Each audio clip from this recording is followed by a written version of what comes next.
Bonsoir. Merci beaucoup de nous consacrer un petit moment ce soir. Avec grand plaisir. Et du coup, sans aucune transition, j'aimerais beaucoup savoir qui tu es et ce que tu fais. Alors, je m'appelle Maguelone. Donc c'est un prénom montpelliérain, mais je suis basée à Abidjan depuis presque 10 ans maintenant. Et j'entreprends dans la mobilité urbaine après avoir eu des postes de leadership dans différentes startups de la place, comme Glovo, comme directrice générale, ou comme Jumia, comme Head of Marketplace. Waouh, j'ai déjà trop de questions. On avait dit qu'on faisait pas trop long. Ok, c'est quoi ton parcours? Comment t'es arrivé à avoir ces postes clés dans ces startups? J'ai fait une école de commerce en France, prépa, école de commerce, parcours assez classique, sauf que j'étais toujours hyper attirée par l'Afrique subsaharienne. Donc j'ai mis les pieds en Ouganda pendant un stage de césure et depuis j'ai jamais quitté le continent. Après je suis allée au Sénégal où j'ai ouvert une école avec Enco Éducation. Et ensuite j'ai rejoint Jumia en Côte d'Ivoire et depuis je suis restée ici. Voilà. Ça s'est enchaîné. Et quand tu dis poste clé, est-ce que c'est souvent sur le même typologie de poste, je suppose, et si oui, lequel? J'ai quand même pas mal bougé de poste, enfin en tout cas de type de métier. Je pense qu'aussi c'est pour ça que je suis arrivée sur des postes de General Management parce que du coup j'avais un parcours assez générique. Enfin en fait j'avais fait à Enco Éducation l'ouverture de l'école, c'était vraiment un projet du project management de A à Z, donc tu touches à tout, que ce soit la comptabilité, les recrutements, marketing, opérations. Chez Jumia, j'étais plutôt sur des postes commerciaux, mais avec une grosse touche opérationnelle forcément, puisque c'est le cœur de métier. Et donc ensuite, quand j'ai lancé ma boîte, forcément, je me suis orientée vers la tech, puisque c'est ce que j'aimais, et vers des solutions digitales pour des problèmes du quotidien. Ok, alors avant de te questionner sur ta boîte actuellement, si on prend l'exemple de Glovo, moi ça m'intéresse beaucoup de savoir c'est quoi les contraintes pour une boîte comme Glovo quand ils arrivent ici. Ouais. C'est quoi les points d'attention, vraiment les sujets clés, parce que on le sait, d'un pays à l'autre, les règles du jeu ne sont pas les mêmes.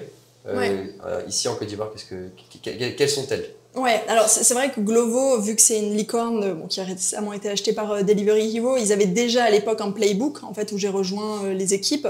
Donc même si on était une petite équipe, il y avait déjà une launcher qui avait été sur place, qui avait fait tout un travail de titan. Le plus gros problème que nous on a rencontré, c'était en fait le manque de véhicules disponibles. Parce qu'en fait c'était assez nouveau de livrer par scooter, en tout cas c'était pas formalisé, où il y en avait pas à cette ampleur. Donc c'était en fait vraiment trouver des gens qui croient en ce fait d'être freelance dans la livraison, ce qui par exemple c'était pas un problème qu'il n'y avait pas forcément en France lorsque Uber s'est lancé, puisque les gens étaient déjà assez motorisés, avaient leur véhicule et pouvaient switcher sur la solution. Chez Glovo, c'est vrai qu'on arrivait, il y avait à la fois le manque d'engins ou de personnes disposant d'un scooter et aussi les challenges digitaux, où même si le smartphone avait bien pénétré le marché, il y avait quand même un gros challenge sur comment réussir à lire une carte. Donc on a fait beaucoup de formations, on avait un gros problème au début, les clients qui se plaignaient que les livreurs les appelaient. Alors qu'en réalité, les adresses, c'est vrai que pour nous, ça nous paraît évident quand on a été en Europe pendant plusieurs années d'être habitué à lire une carte, mais c'est vrai qu'ici, c'était pas forcément inné. Donc on a dû travailler là-dessus pour expliquer, voilà, en fait, les clients, ils ne souhaitent pas être appelés, tu as toutes les informations sur le GPS. Et donc vraiment faire des formations, et après, automatiquement, ce qui est bien, c'est qu'on sent les moments, en fait, les paliers un peu atteints. Et après, on a senti qu'en fait, c'était bon, puis que les livreurs se formaient entre eux, et donc là, ça a vraiment décollé. Incroyable. Et du coup, je suis hyper curieux sur le sujet des scooters, ça a été quoi la solution? Sur le sujet des scooters, en fait, c'est plus de montrer que le business marche, de montrer qu'en fait, tu rentabilises assez rapidement. Okay. Je pense qu'il y a quand même un aspect financier en fait dans tous ces sujets-là, et les gens ont un bon business sense, ça quel que soit le pays. À partir du moment où il y a un business plan qui tient la route, les gens suivent. Ok. Mais est-ce qu'il y a eu des sociétés qui sont mis à acheter et louer ces scooters à des livreurs Glovo? Ouais, alors moins que ce qu'on a pu voir sur Yango ou sur les startups de VTC qui existent aujourd'hui. Parce que le prix d'acquisition est aussi plus faible. Donc en fait, tu trouvais toujours un frère ou un cousin qui allait avoir son véhicule pour le mettre à disposition, et on était sur des prix d'entrée qui étaient beaucoup plus bas. Donc en fait, les gens ont quand même réussi assez rapidement à se financer. Par contre, nous, on aidait effectivement aussi les livreurs à financer, à acquérir leur premier matériel, que ce soit le casque ou la box Glovo. Ok, hyper intéressant. On peut maintenant te demander ce que tu fais à l'heure actuelle. Donc je suis fraîchement entrepreneur, ça fait à peu près 6 mois. Je me suis associée à un ancien de Glovo qui gère toute la tech, qui est mon amazing CTO. Et en fait, on veut faire le Yango du Baka. Donc concrètement, on permet aux gens de s'associer pour aller d'un point A à un point B, mais plutôt dans des gros véhicules, donc dans des minibus.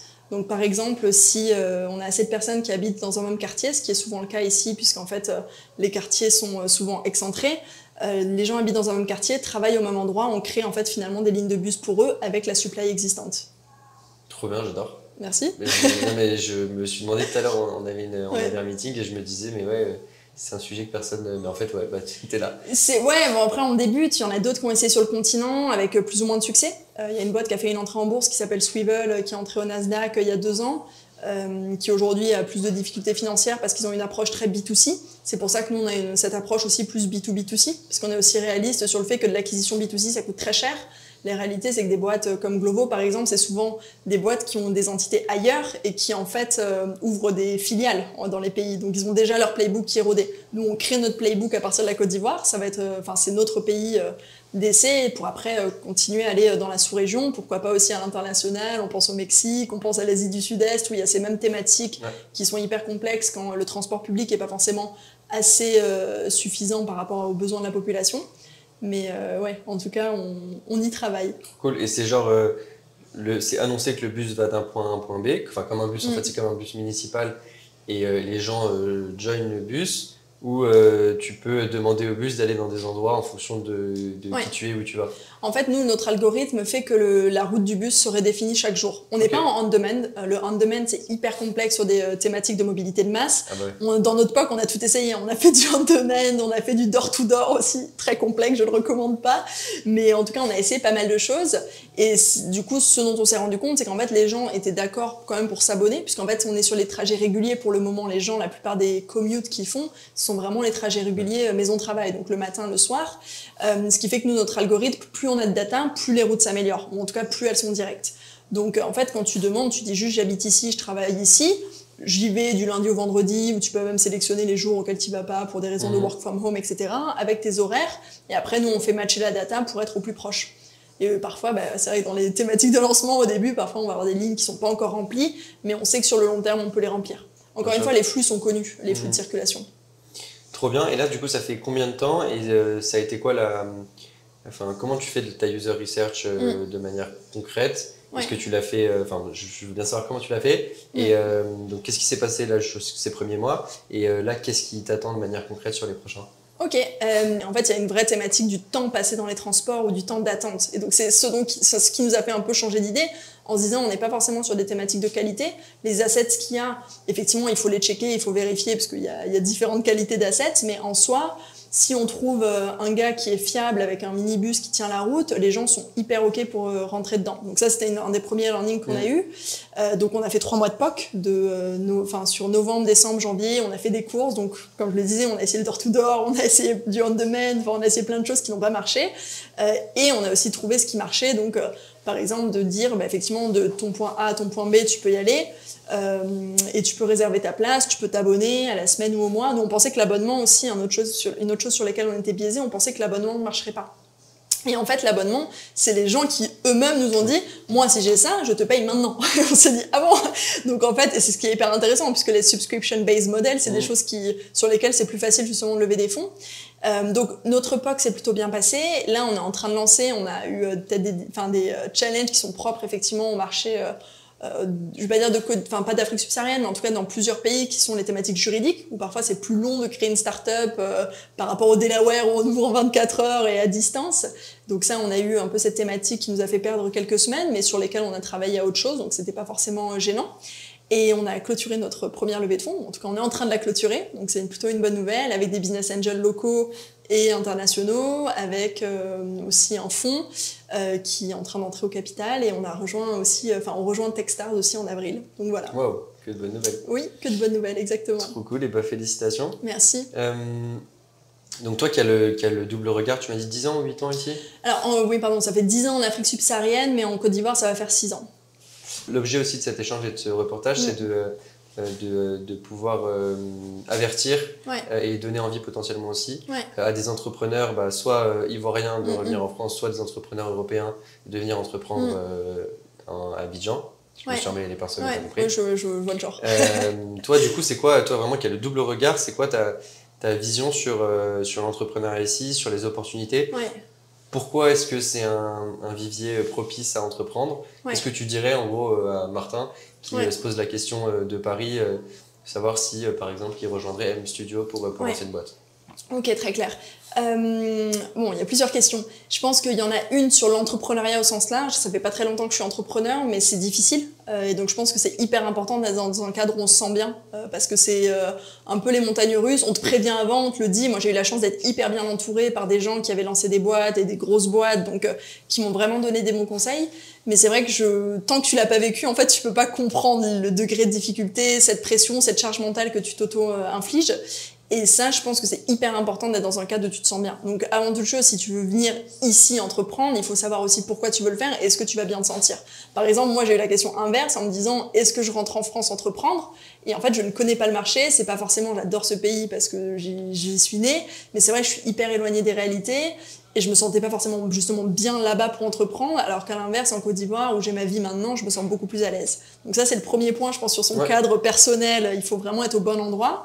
Et après, sur les opportunités, il y a énormément de choses à faire ici. Ça, c'est vrai que bon, moi, je suis amoureuse aussi du continent depuis, donc je le quitte plus, donc je suis peut-être un petit peu biaisée, mais en tout cas, il y a énormément de choses à faire. Il y a beaucoup de potentiel, que ce soit sur le marché. Il y a énormément de choses qui ne sont pas inventées, ou alors qui ont été inventées ailleurs, mais qui sont pas encore arrivées ici et qui vont arriver. Et par contre, je pense qu'il faut aussi beaucoup d'humilité.